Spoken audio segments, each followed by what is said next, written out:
조이보이는 원피스를 남긴 장본인으로 추정되며 더 나아가 원피스 자체를 만들어냈을 가능성이 높은 인물입니다. 아직까지는 조이보이가 원피스를 남긴 이유와 포네그리프를 남긴 이유가 명확하지 않으나 정황상 자신의 뒤를 이어 세계 정보를 타파해줄 제2의 조이보이를 위하여 원피스를 남겼을 가능성이 가장 높아 보입니다. 조이보이는 과거 800년 전 공백의 시대에 살았던 인물이며 조이보이가 원피스를 남긴지 무려 800년 이상이나 그 누구도 원피스를 찾지 못했습니다. 하지만 로저가 약 800년 만에 전대미문의 세계 일주를 성공하게 되며 최후의 섬 라프텔에 도달하여 원피스를 찾게 되었고, 로저는 원피스를 보며 조이보이, 나는 너와 같은 시대에 살고 싶었다.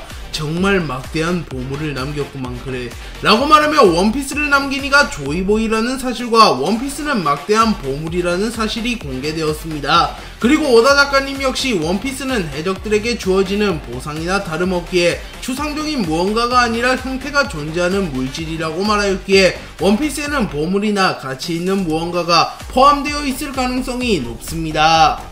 과거 원피스 세계관은 과학기술과 문명이 매우 발달했었으며 어느 고대 왕국을 중심으로 엄청난 수준의 발전을 이룩했었습니다. 하지만 모종의 이유로 과학기술과 문명은 퇴보하게 되었습니다. 그리고 그 이유는 세계정부와 공백의 백년과 밀접한 연관이 있으며 현재 세계정부에서는 고대의 기술을 되살리는 것을 경계하고 있으며 닥터 베가펑크가 과도하게 고대의 기술을 되살리며 과거의 역사를 탐구하기 시작하자 닥터 베가펑크를 제거하려 할 만큼 과거의 역사와 기술에 대하여 예민한 모습을 연출하였습니다. 그리고 세계정부가 이토록 예민한 모습을 보이는 이유는 과거에 존재했던 어느 고대 왕국이 세계의 창조주들이라고 불렸던 천룡인들의 선조 20인의 적이었으며 그 고대 왕국의 왕이 조이보이이거나 조이보이와 관련 있는 사람이기 때문으로 추정됩니다. 그리고 고대 왕국의 기술로 추정되는 포네그리프는 무엇으로도 파괴할 수 없는 단단한 물질로 구성이 되어 있으며 베가펑크가 고대 왕국의 기술을 일부 구현하였을 뿐인데 현대의 과학기술을 아득히 초월하는 과학기술이 실현되었습니다.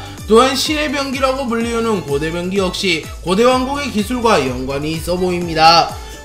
원피스에서 밀짚모자를 쓴 대표적인 인물은 해적왕 로저, 사왕 샹크스, 주인공 루피가 있으며 이들은 모두 원피스 세계관에 지대한 영향을 끼치고 있습니다. 그리고 조이보이 역시 밀짚모자를 썼던 인물로 밝혀졌습니다. 그리고 조이보이의 밀짚모자는 현재 이무가 보관 중인 것으로 추정되며 이무가 조이보이의 밀짚모자를 보관하는 이유는 밝혀지지 않았습니다. 그리고 이무는 루피가 활약하기 시작하자 루피의 수배서를 보며 조이보이의 밀짚모자를 함께 보는 장면이 연출되었는데 이는 밀짚모자를 쓴 인물이 범상치 않은 인물임을 연출하는 장면으로 볼 수 있으며 조이보이 역시 루피와 마찬가지로 밀짚모자를 상징하는 인물일 가능성이 높다고 볼 수 있습니다. 그리고 원피스 세계관에서의 밀짚모자는 특별한 의미를 지닌다는 언급도 존재하며 밀짚모자가 떠오르는 태양을 의미한다는 설도 존재하기에 밀짚모자가 가진 의미가 무엇인지는 아직은 정확하게는 알 수 없으나 밀짚모자가 중요한 물건이며 해방을 상징하는 전사의 물건이라는 것만은 확실해 보입니다.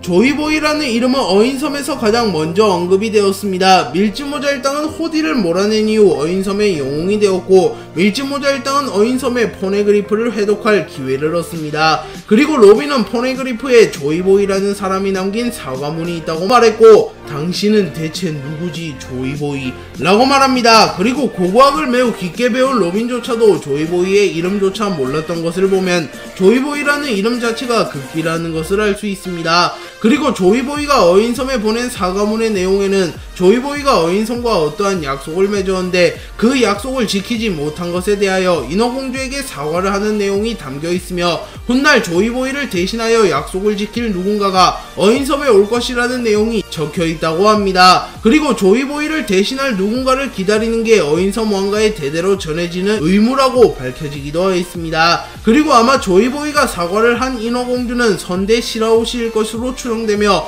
그 인어공주 역시 고대병기 포세이돈일 가능성이 높아 보입니다. 또한 언젠가 조이보이를 대신하여 약속을 지킬 남자는 루피로 추정되며 조이보이와 어인섬의 약속은 어인들의 평화와 평등과 관련이 있을 것이며 루피가 세계정부를 타파하게 되면 자연스럽게 어인들의 평화와 평등이 이루어지기에 루피가 조이보이를 대신하여 어인섬과 조이보이의 약속을 지켜낼 것으로 추정됩니다.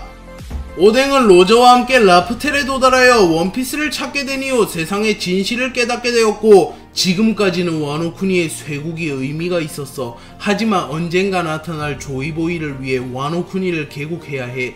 와노쿠니는, 아니 세계는 어떠한 인물을 기다리고 있다. 그자가 800년의 시간을 초월해 나타났을 때 맞아들이고 협력할 수 있는 나라가 아니면 안 돼. 라고 말하며 언젠가 나타날 조이보이를 위해 와노쿠니를 개국하기 위하여 와노쿠니로 돌아갑니다. 그리고 자신이 자리를 비운 사이 카이도우가 와노쿠니를 장악하고 있자 오뎅은 무려 8년이나 수모를 겪으며 와노쿠니를 되찾으려 했으나 카이도우가 약속을 지키지 않으며 오뎅은 와노쿠니를 개국하는데 실패합니다. 하지만 오뎅은 죽으면서까지 와노쿠니를 개국하라 라는 유언을 남겼고, 결국 800년의 시간을 초월해 나타난 와노쿠니가 기다려온 남자로 볼 수 있는 루피가 나타났고, 루피와 와노쿠니는 협력하여 카이도우를 몰아내는 데 성공합니다. 그리고 이때 카이도우 역시 나를 이기는 자가 조이보이다 라고 말했는데 루피가 카이도우를 꺾는 데 성공하였습니다. 그렇게 루피가 제2의 조이보이라고 볼 수 있으며 오뎅과 와노쿠니가 기다려온 남자라고 볼 수 있습니다.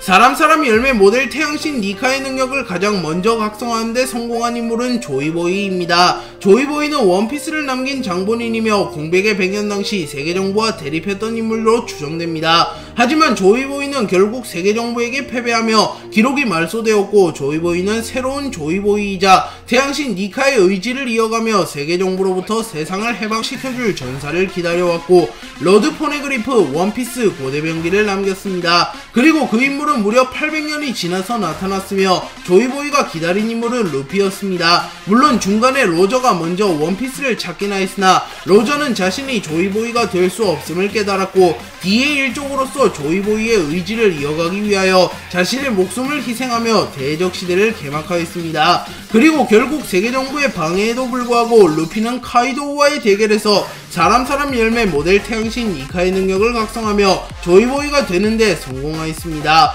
그리고 루피가 라프텔에 도달하여 원피스를 찾으며 해적왕이 될 날이 멀지 않았으며 세계의 진실을 파악할 날도 멀지 않았기에 루피가 해적왕이 되며 원피스를 찾게 될 때 조이보이에 대해서도 자세한 정보가 풀릴 것으로 추정됩니다. 그리고 아직은 조이보이의 무력에 대해서 자세히는 알 수 없으나 조이보이가 선대 사람 열매 모델 태양신 니카의 각성자임을 감안하면 조이보이는 약할래야 약할 수가 없는 캐릭터입니다.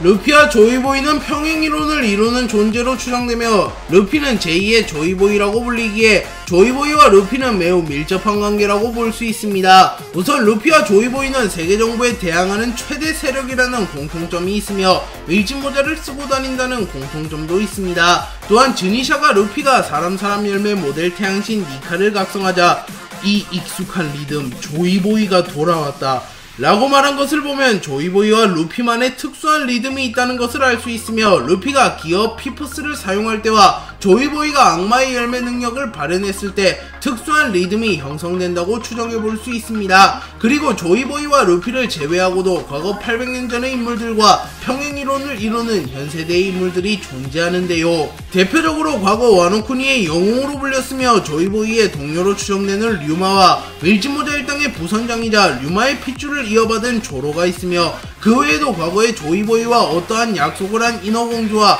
현재의 시라오시가 평행이론을 이루는 것으로 추정되며 비비와 릴리 역시 평행이론을 이룰 가능성이 높아 보입니다.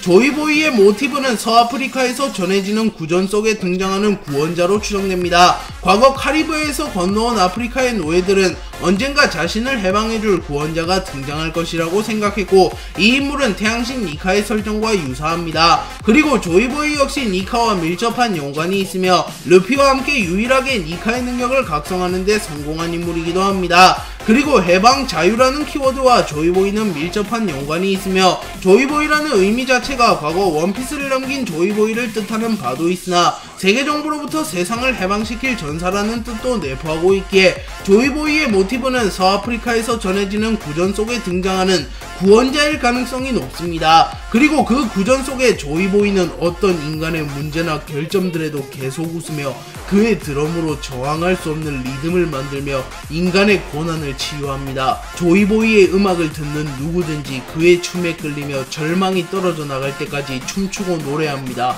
라는 구절이 있는데, 이 구절 속에 등장하는 드럼과 음악은 루피와 조이보이가 지닌 특수한 리듬으로 추정됩니다. 그리고 조이보이는 무슨 상황 속에서도 웃는다고 전해지는데, 루피 역시 기어 피프스를 사용하여 전투하면 항상 웃는 모습을 보이기에 이는 조이보이의 특징이라고도 볼 수 있습니다.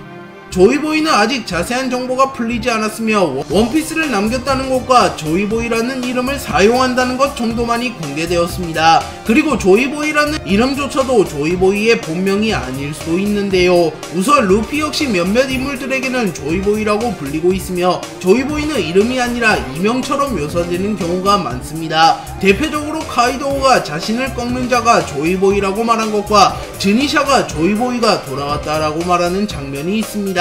그리고 조이보이는 D의 일족일 가능성이 매우 높기에 독자들 사이에서 조이보이 역시 이름에 D가 들어가는 인물일 가능성이 높다고 추정되고 있습니다. 이문은 과거 D의 일족들과 자신들이 겨뤄왔으며 D의 일족들은 자신들의 적이라고 단언하는 장면이 있는데, 이는 조이보이가 D의 일족이었음을 암시하는 장면이라고 볼 수 있습니다. 그리고 현재 가장 유력한 조이보이의 풀네임은 몽키디 조이보이이며 조이보이가 루피의 먼 조상일 가능성이 있다고 볼 수 있습니다.